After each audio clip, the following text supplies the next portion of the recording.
Entre decembro de 2025 e febreiro de 2026, o Centro Tecnolóxico do Mar Fundación CEDMAR desenvolveu un programa de asistencia técnica dirixido a mulleres do sector pesqueiro peruano. Durante o mes de febreiro colaboramos co CEDMAR neste proxecto. O obxectivo foi reforzar os seus coñecementos en manipulación, hixiene e boas prácticas en produtos pesqueiros. Durante as sesións abordáronse aspectos clave como a manipulación correcta do peixe, as condicións de hixiene e os procedementos que garanten a calidade e a seguridade do produto.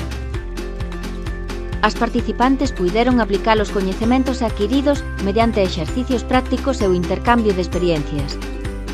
Este tipo de accións contribúen a mellorar as capacidades profesionais das mulleres do sector e a reforzar a calidade dos produtos pesqueiros.